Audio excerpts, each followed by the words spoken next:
Señor les bendiga. Vamos a, vamos a estudiar Filipenses 4, pero antes de entrar de lleno, le voy a dar algunos detalles, ¿verdad?, de la epístola a los Filipenses, escrita por el apóstol Pablo. El propósito por el cual se escribió esta epístola fue agradecer a los filipenses por la ofrenda que le enviaron al apóstol Pablo, ¿verdad? La iglesia en Filipos le envió una ofrenda al apóstol Pablo. Y también otro propósito, ¿verdad?, dentro de esa ofrenda era fortalecer a aquellos creyentes mostrándoles que el verdadero gozo viene solo de Jesucristo. Que la alegría, que el gozo que se supone que experimente un creyente genuino sea libre de circunstancias, o sea, no sea circunstancial, sino que permanezca a pesar de que las circunstancias sean adversas. Obviamente el autor de la epístola, pues ya sabemos que es el apóstol Pablo. Los que envían, ¿verdad?, este mensaje, a los que se le envía esta epístola, debo decir, es a la iglesia en Filipos. Se escribió en el año 61 después de nuestro Señor. Lo escribe desde Roma y estaba encarcelado. Y bueno, el marco histórico es, en términos generales, Pablo y sus compañeros fundaron la iglesia de Filipos en su segundo viaje misionero. En el segundo viaje misionero del apóstol Pablo es cuando se funda esta iglesia en Filipos.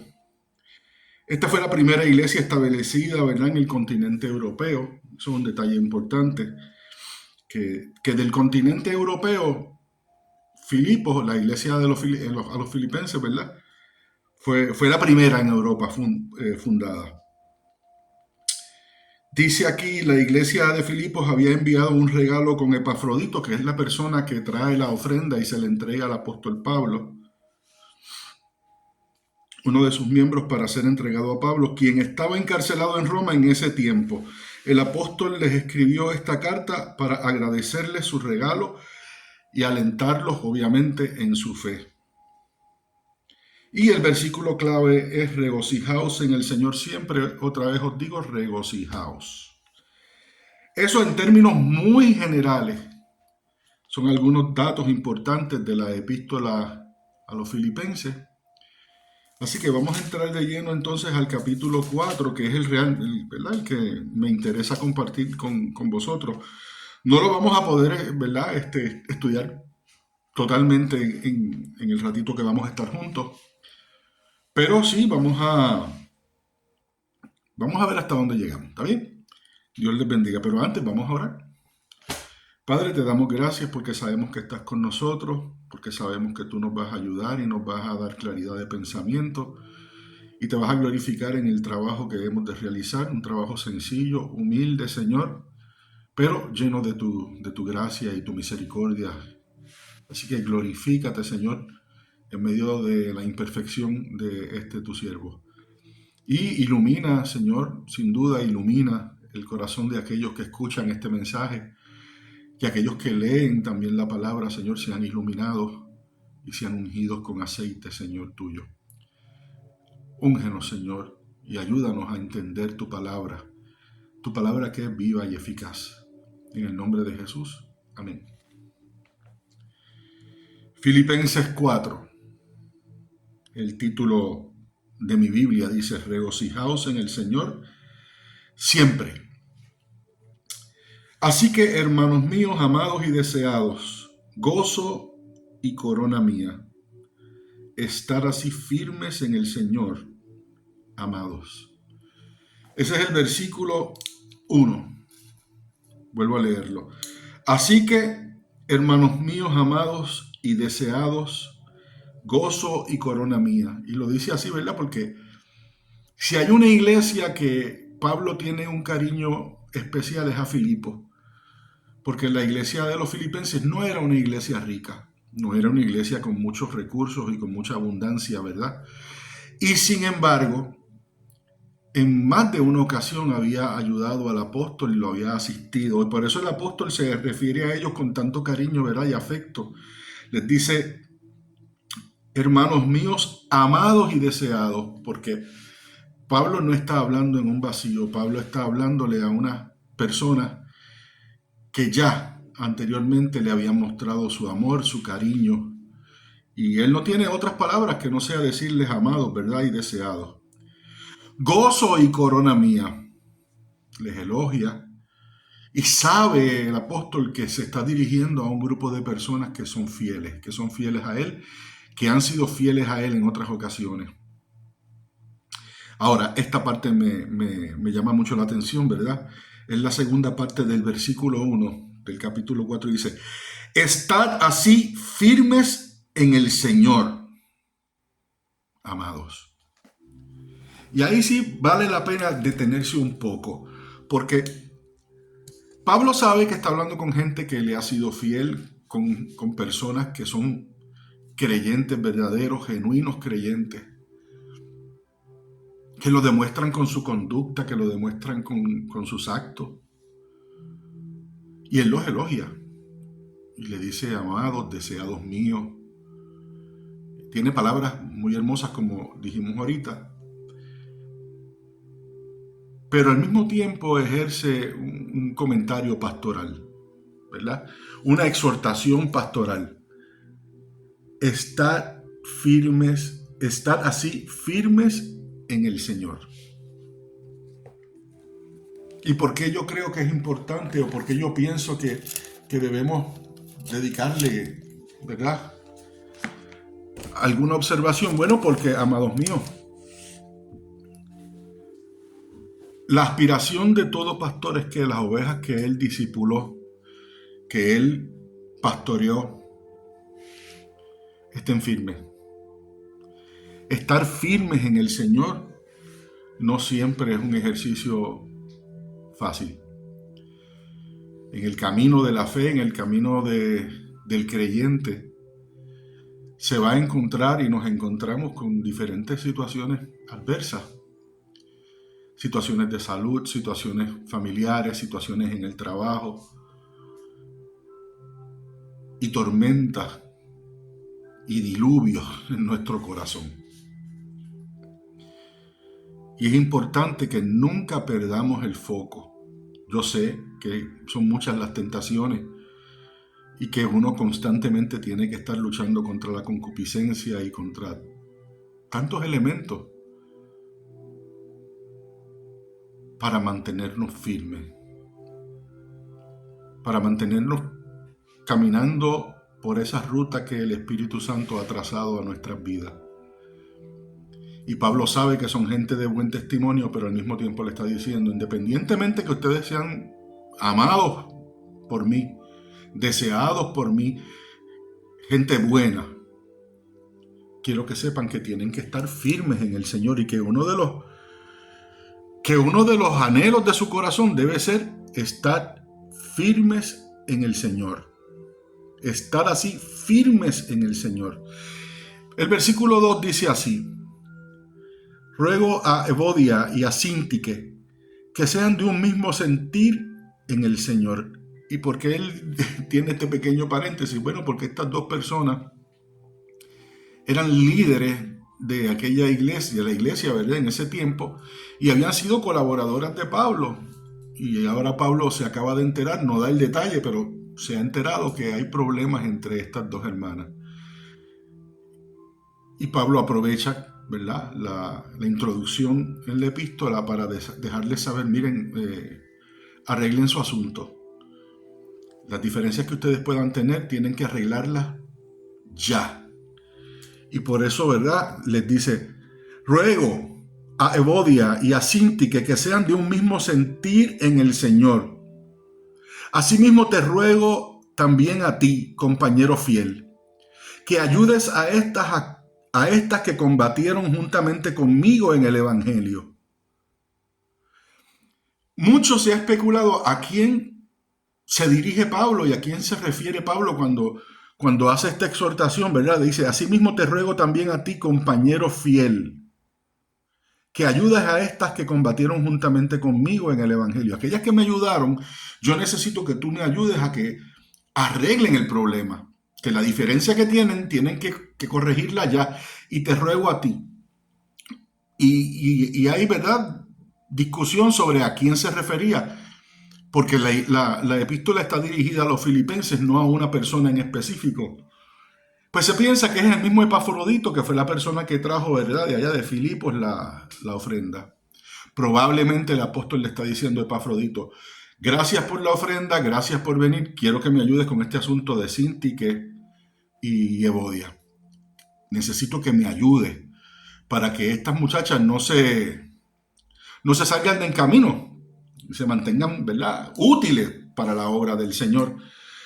Luego dice: compañero fiel, haciéndole referencia, decimos a Epafrodito, que ayudes a estas que combatieron juntamente conmigo en el Evangelio, con Clemente, otro líder, otro hermano, también, y los demás colaboradores míos cuyos nombres están en el libro de la vida.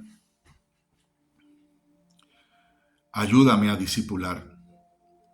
Y recuérdale a los hermanos que están allá que yo estoy pendiente de ellos y que yo les escucho y procuro el bien para sus vidas. Ayúdame. Pensamos que es a Epafrodito a quien le dice esto.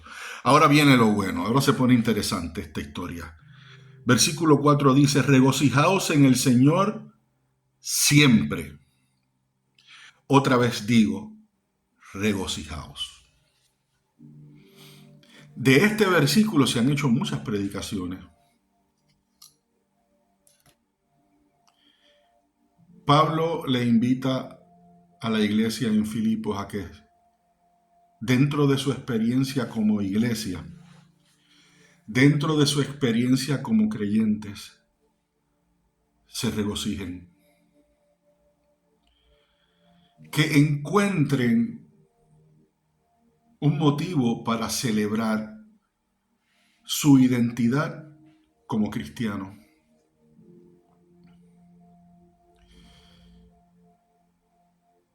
Servirle al Señor en ocasiones va a traer dolor. Eso yo lo he dicho muchas veces. Y la Biblia está llena de ejemplos, ¿verdad?, de hombres y mujeres que sufren dolor por ser creyentes. Sin embargo, la exhortación que Pablo le hace a la iglesia en Filipos, la exhortación que Pablo le hace a Síntique, a Evodia, a Epafrodito, a Clemente y a todos los colaboradores, la exhortación que Pablo le hace a ese pueblo y nos hace a nosotros hoy en el siglo XXI, es que independientemente de las pruebas y los sufrimientos y las amarguras que vienen por causa del Evangelio, nos limiten y nos hagan olvidar que hay razones para sentir gozo, para sentir paz, y que podemos regocijarnos aún estando presos, que era el caso particular de Pablo. Pablo está haciendo esta epístola desde un encarcelamiento, ¿verdad? A veces se ha planteado si fue en el primero o en el segundo arresto, si fue en el arresto domiciliario. Sea como sea, el apóstol Pablo no está en las mejores circunstancias, pero sí tiene el espíritu intacto. Y le dice a los hermanos y nos dice a nosotros hoy: miren, regocíjense en el Señor. Es más, se los voy a repetir. Otra vez os digo, regocijaos. Y esa invitación nos hace el Señor en este día. Que nos regocijemos a pesar del dolor, a pesar de las pruebas. Porque cuando nosotros de verdad le servimos al Señor, cuando nosotros tenemos una relación íntima con Cristo, que trasciende las tentaciones, que trasciende las debilidades, que trasciende las confusiones psicológicas, emocionales que tenemos, podemos decir: hasta aquí me ha traído el Señor y yo sé que con Él puedo. De modo que en esta mañana, en esta tarde, en esta noche, cuando sea que estés viendo este video, sigue el consejo del apóstol Pablo: regocíjate. A pesar de que vengan los dolores, a pesar de que vengan las confusiones, regocijaos, deleítate en el Señor. Descansa, entra en mi reposo, dice el Señor, ¿verdad? Y este versículo 4, regocijaos en el Señor siempre, otra vez os digo regocijaos, es fundamental. Tiene que haber gozo y paz en nuestros corazones independientemente de las circunstancias. El versículo 5 dice, vuestra gentileza sea conocida de todos los hombres. Nuestro testimonio debe ser conocido por la gente. La gente debe saber que usted le sirve a Cristo, que usted es creyente, que usted cree.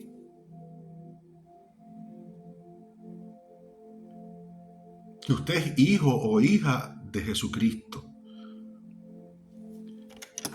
Pero la gente tiene que verlo y Pablo está diciendo, vuestra gentileza sea conocida de todos los hombres. El Señor está cerca. Esa es la segunda parte del versículo. El Señor está cerca y mientras avanza el tiempo y el reloj corre en contra nuestra, debemos asumir nuestra responsabilidad y hacer el trabajo. Ese trabajo tan maravilloso que es dejarle saber a la gente, mira, toma conciencia porque Dios está cerca, el Señor está cerca. Y tu testimonio tiene que impactar a otros. Por nada estéis afanosos. Que nada, como dicen, ¿verdad?, popularmente en Puerto Rico y en otras partes de Latinoamérica, que nada te quite el sueño. Por nada estéis afanosos. Cuando uno mira la historia de la humanidad, lo menos que le dan ganas a uno es de no afanarse. Porque sí que nos dan ganas de afanarnos y nos afanamos. Pablo le dice a los hermanos en Filipos, por nada estéis afanosos, sino sean conocidas vuestras peticiones delante de Dios en toda oración y ruego con acción de gracias. No te afanes.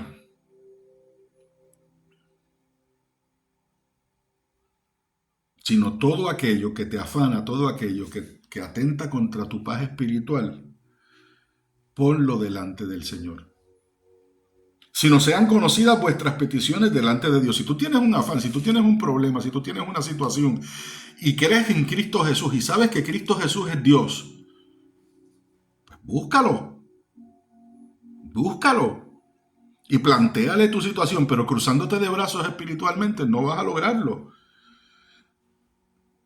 Si no sean conocidas vuestras peticiones delante de Dios en toda oración y ruego. ¿Cómo lo vas a hacer? Pues vas a tener que orar, vas a tener que clamar, vas a tener que rogar. Tarde o temprano, en cualquier reflexión, ese es el consejo que uno debe tener. Oraste, leíste la palabra, le presentaste al Señor tu situación. Tomaste conciencia de que el Señor te escucha. Porque eso es otra cosa. Hablamos con el Señor, pero no tenemos conciencia de que en efecto Dios está pendiente y nos está escuchando. Queremos que nos escuche, pero no creemos que nos escucha. Y querer es una cosa y creer es otra. Si no sean conocidas vuestras peticiones delante de Dios en toda oración y ruego, amado hermano, amada hermana, con acción de gracia. Con acción de gracias. Dando gracias de antemano a la culminación de ese milagro o esa petición o ese clamor. sabiendo que el Señor va a operar, tal vez no como queremos, pero algo va a hacer.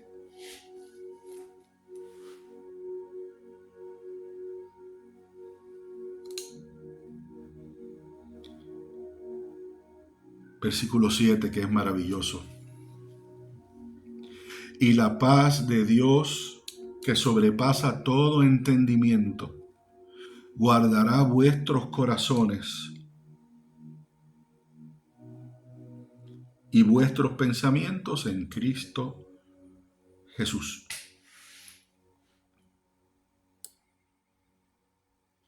¿Por dónde andan nuestros pensamientos? Es una buena pregunta.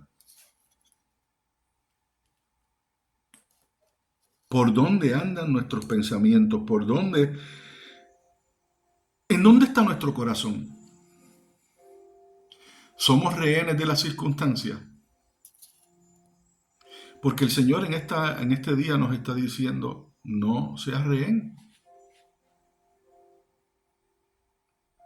Recordemos, esto es una carta que Pablo le escribe a una iglesia que ha sido fiel. Una iglesia que tal vez no tiene muchos recursos, pero tiene mucha fe. Y el hombre que está escribiendo la carta, la epístola, Pablo, les está escribiendo para atrás y les está diciendo, ¿saben una cosa? Me siento orgulloso de ustedes y necesito que arreglen sus asuntos allá. Perdón, no se dañen. Y si quieren un consejo pastoral, regocíjense. Y si quieren un consejo pastoral, escuchen mi voz. Rueguen, hablen conmigo, métanse conmigo.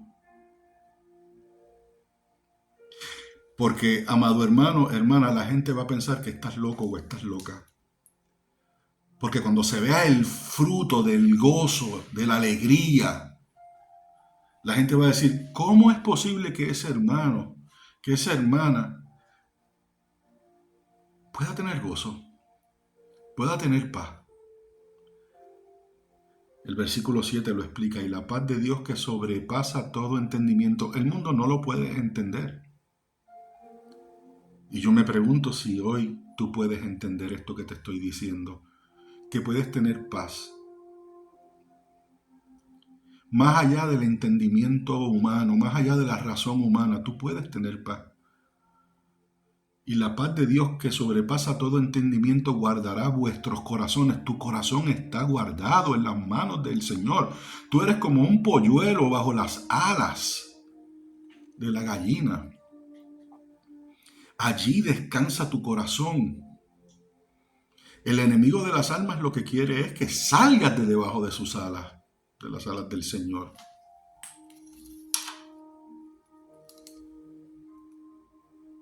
Y la paz de Dios que sobrepasa todo entendimiento guardará vuestros corazones y vuestros pensamientos. Dios mío, sí. Y es como quien dice un trampolín, ¿verdad? Es la entrada a una nueva sección, pero que sigue en esa misma línea. Y vuestros pensamientos en Cristo Jesús. Guardará vuestros corazones y vuestros pensamientos en Cristo Jesús. Dios lo va a hacer. ¿Usted lo cree? Porque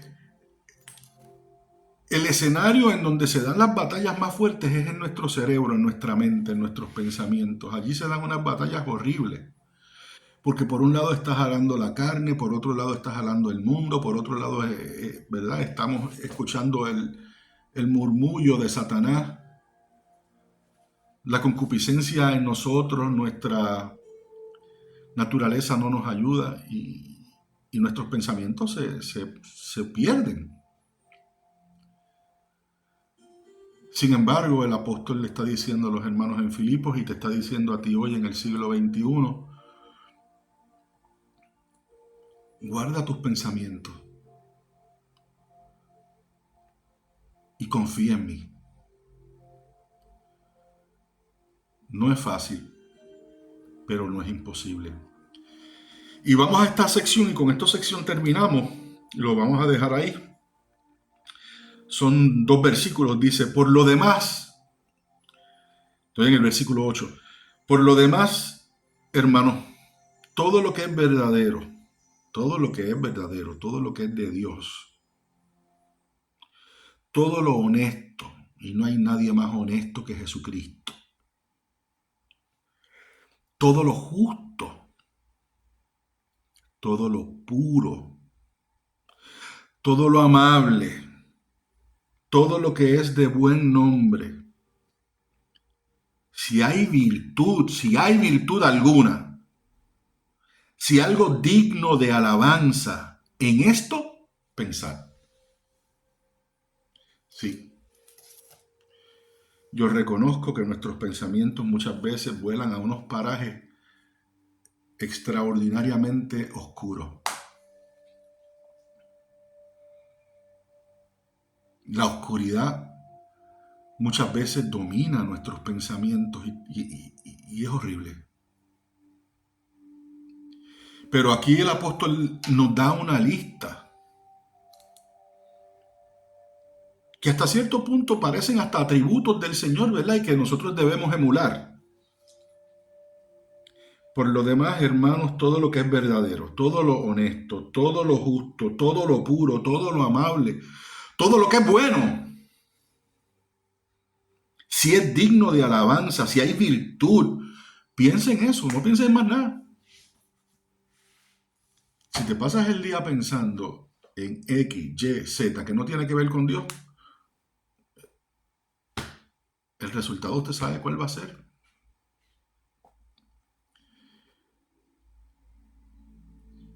Piensa, esfuérzate, pide dirección, lee la palabra, ten comunión con el Señor, haz tu asignación. Y el Señor se va a encargar de manejar tus pensamientos y el Señor se va a encargar de ayudarte, de asistirte, porque para eso está el Espíritu Santo. En esto pensad. Versículo 9. Y con esto terminamos. Y dejamos para otra ocasión entonces del versículo 10 en adelante. Dice, lo que aprendisteis y recibisteis y oísteis y visteis en mí, esto haced. Y el Dios de paz estará con vosotros. No es que Pablo deje por un momento la humildad. Pablo le está hablando con hechos. Pablo les está diciendo, yo nunca a ustedes les he dado mal ejemplo. Nunca. Nunca les he dado mal ejemplo. Por eso confío que el Dios de paz estará con vosotros, si ustedes siguen mi ejemplo. Si nosotros seguimos el ejemplo del Señor, y el ejemplo del Señor está en la palabra, el ejemplo del Señor está en los evangelios. Si usted quiere saber cómo fue la vida de Jesucristo, vaya a los evangelios. Vaya a Mateo, Marcos, Lucas, Juan. Y léalos. Y vea cómo Jesús respondía a las crisis. Muy distinto a nosotros. Algunos de nosotros, ¿verdad? Nos frustramos, nos da lo que nos da y nos molestamos o nos sentimos extremadamente tristes cuando las cosas no son como uno anhela. Y a veces hasta nuestro Señor Jesucristo en ocasiones mostró un poco de frustración, ¿verdad? ¿Hasta cuándo os tendré que tolerar? En una ocasión le dijo a los discípulos. Pero esa no era la norma de nuestro Señor Jesucristo y nosotros debemos seguir con paciencia, ¿verdad? Es su ejemplo. Un ejemplo de mansedumbre, de templanza, de discreción. Jesús sabía cuándo hablar y cuándo callar. Y Jesús debe ser nuestro mayor ejemplo, nuestra mayor inspiración en el camino de la fe, Jesucristo.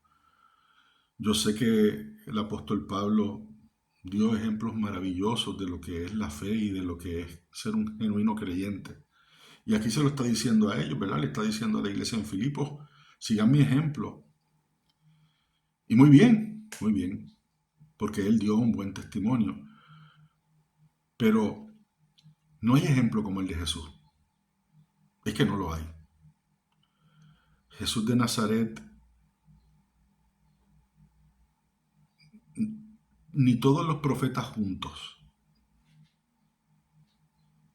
Porque Jesús de Nazaret, además de ser hombre, era Dios, es Dios. Entonces, adquiere una dimensión más profunda.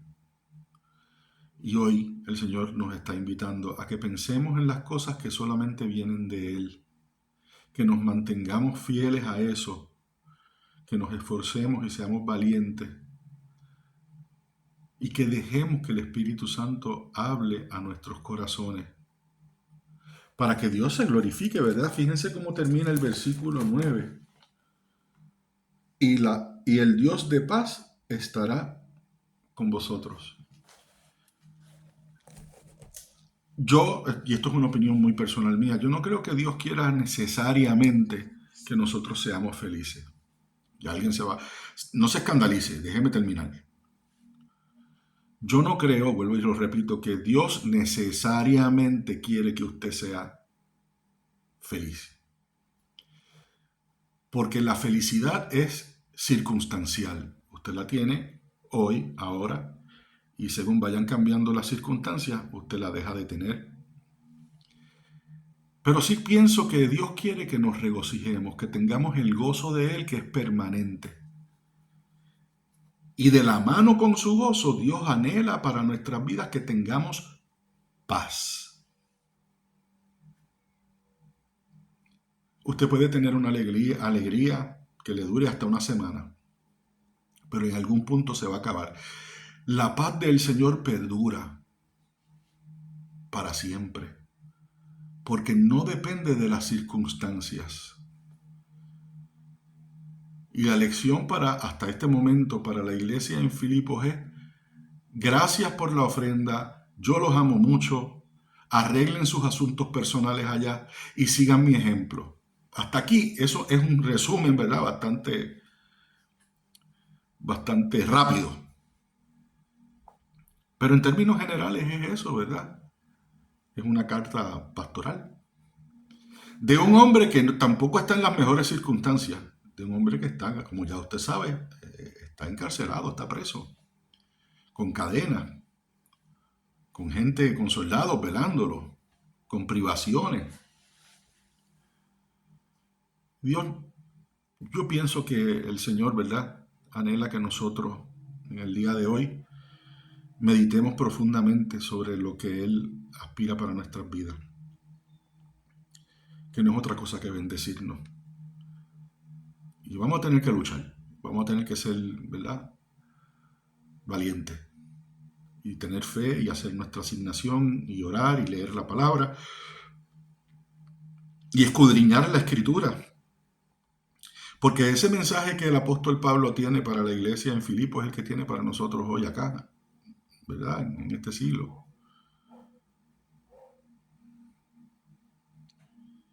Así que bueno, espero que te hayas gozado con esta corta reflexión y que medites, ¿verdad?, que sigas el ejemplo del versículo clave de este capítulo, que es regocijaos.